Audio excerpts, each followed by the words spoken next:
कहानी की शुरुआत होती है और हम कई छोटे मोटे पपलू डायनासोरों को देखते हैं जो अपना शिकार खा रहे थे, लेकिन थोड़ी ही देर में पीछे से एक बड़ा सा टांसू डायनासोर आ जाता है और इन सभी पर हमला करने लगता है। दोस्तों, छोटे मोटे डायनासोर अपनी जान बचाने के लिए समुद्र में कूद जाते हैं, लेकिन वहाँ पर वो ऐसी भयानक चीज देख लेते हैं जिसे देखकर वो वहाँ से भागने लगते हैं। अभी हमारा ये मामू बड़ा डायनासोर कुछ सोचे समझे उससे पहले एक विशालकाय मेघ पीछे से आ टपकती है समुद्र के अंदर से और इसका शिकार करके उसे वहीं के वहीं मार डालती है और वापिस समुद्र के अंदर चली जाती है। दूसरी ओर हम इस मूवी के हीरो को देखते हैं जो एक बंकर में कैद था, लेकिन वो वहां से आजाद हो जाता है। अभी उन मामू लोगों के साथ हमारे हीरो का क्या पंगा हो गया था वो मुझे पता नहीं है, लेकिन उन मामू लोगों को वो चकमा देकर वहां से अपनी टीम के साथ निकल जाता है। और दोस्तों, यहाँ पर हमें पता चलता है कि हमारा हीरो जिसका नाम है जोनास, वो ओशन कंपनी में काम करता है और ओशन कंपनी का काम यह है कि समुद्र के अंदर अनोखे अनोखे जीवों पर रिसर्च करना और उसे अपने एक चिप के सहारे कंट्रोल में लेना। उसी तरह जिस मैप को हमने देखा उसे भी ओशन कंपनी के ओनर ने अपने काबू में ले लिया था, क्योंकि वो अपने सिस्टम का एक बटन दबाता तो वो उसके पास आती और उस बटन को वो 2 बार दबाता तो वो मैप वहाँ से चली जाती।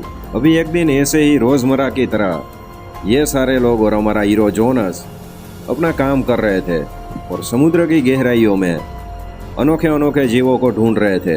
और जैसे ही हमारा हीरो जोनस अपनी रिसर्च टीम के साथ समुद्र की सतह से नीचे पहुंचता है, तभी उसे मैक का भी बड़ा बाप यानी कि दुनिया की सबसे बड़ी मैक दिखाई देती है, जिसे देखकर हमारे जोनस की भी पटलून गिली हो जाती है। और उसके रिसर्च टीम की तो दोस्तों बात ही मत पूछो। और वो सारे लोग इतना डर चुके थे कि वो सभी वहां से भागने लगते हैं और वहां पर मैक इन सभी पर हमला ना करे, इसलिए वो वहां पर नीचे बम विस्फोट करते और वहां से भागने की कोशिश करते हैं। भागते भागते वो सभी समुद्र की दूसरी जगह पर पहुंच चुके थे। और यहाँ पर दोस्तों इन सभी लोगों के पास एक स्पेशल सूट था जो समुद्र का कितना भी दबाव या प्रेशर झेल सकता था। और ये सभी लोग वहां पर अपनी नई नई रिसर्च कर रहे थे, लेकिन वहां पर भी सिचुएशन काफी भयानक थी, क्योंकि इन सभी के कंट्रोल किए हुए जीव इन सभी लोगों पर हमला कर रहे थे और ये सभी लोग अपने आप को बार बार बचा रहे थे। और वहां पर भी एक ऐसी कई भयंकर आवाजें आ रही थी जिसे सुनकर ये सारे लोग हक्का बक्का रह चुके थे। अभी दोस्तों, यहाँ पर ये सारे लोग अपनी लोंडिया लपाटेबाजी छोड़कर वापिस अपने कैंप में जाते जो बीच समुद्र में था। लेकिन वहां पर जाकर इन सभी लोगों को पता चलता है कि इन सभी की एक और कॉम्पिटिटर कंपनी थी जो उस बड़ी सी मैक को पकड़ना चाहती थी और उसके सहारे वो अरबे रुपया कमाना चाहती थी। अभी दोस्तों, ये सारे लोग इसी वजह से इन दोनों कंपनियों के बीच झगड़ा हो जाता है और वहाँ पर फुल ऑन फाइटिंग और गोलीबारी शुरू हो जाती है। अभी हमारा जोनस और उसकी कंपनी काफ़ी शरीफ थी, क्योंकि वो नए नए जीवों पर रिसर्च कर रही थी, ना कि उन्हें कोई हानि पहुँचा रही थी। और ये सारी बातें उसकी कॉम्पिटिटर कंपनी को पसंद नहीं आती, इसीलिए वो अपने हायर किए हुए हिटमैन बुलाती है और इन सभी को मारने की कोशिश करती है। हमारा जोनस अपनी टीम के साथ वहाँ से निकलने की कोशिश करता है और एक बोट के सहारे वो वहाँ से निकल जाता है। पीछे कॉम्पिटिटर कंपनी के कुछ लोग थे हिटमैन जो इन सभी को मारना चाहते थे, लेकिन तभी पीछे से बड़ी सी मैग आती है और जोनस की कॉम्पिटिटर कंपनी के सारे हिटमैनों को कच्चा चबा के रख देती है। इन सारी चीजों के बीचों बीच वो बड़ी सी मैग सतह से ऊपर आ चुकी थी और वो पास में एक बीच था जहाँ पर आम लोग और छोटे मोटे बच्चे तैर रहे थे और अपनी खुशियाँ एंजॉय कर रहे थे। वहाँ पर भी वो मैग हमला करने लगती है और कई मासूम लोगों की जान ले लेती है। जोनस के कॉम्पिटिटर कंपनी यानी कि वो साले मामू लोग उस मैग को पकड़ना चाहते थे और जोनस का मकसद ये था कि किसी भी तरह से उस बड़ी सी मैग को समुद्र के बीचों बीच ले जाया जाए ताकि वो भी सेफ रहे और आम इंसानों भी सेफ रहे।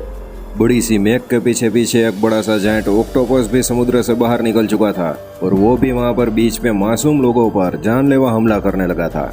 जोनस की कॉम्पिटिटर कंपनी वाले भी वही थे जो जोनस को रोकना चाहते थे, क्योंकि उन सालों को पता था कि ये दोनों अगर बीच समुद्र में चले गए तो इन दोनों को पकड़ना नामुमकिन होगा, इसलिए जोनस के ऊपर काफ़ी बहुत ज़्यादा प्रेशर था। एक बार दोस्तों देखिए ये रोंगटे खड़े कर देने वाला सीन।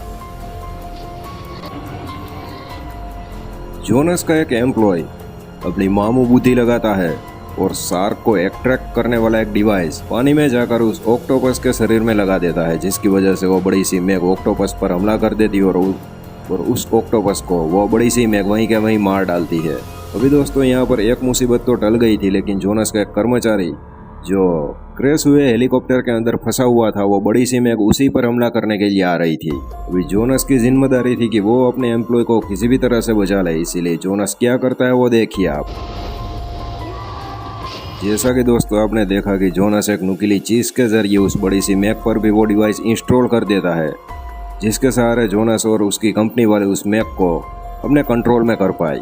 और उसे चेक करने के लिए जोनस का एक एम्प्लॉय उस डिवाइस का इस्तेमाल करता है और डिवाइस काम कर रहा था, क्योंकि एक बार बटन दबाने पर वो बड़ी सी मैक उसके पास आ जाती और दो बार वो बटन दबाने पर वो मैक वहां से चली जाती। ये सब देखकर उन सभी के मन में शांति हो चुकी थी, क्योंकि अब समुद्र में या आम इंसानों के ऊपर या कोई भी जान हानि या जीव हानि नहीं थी। तो दोस्तों यहाँ पर मूवी की एंडिंग करते हैं। कैसी लगी मूवी या कमेंट में बताना जरूर।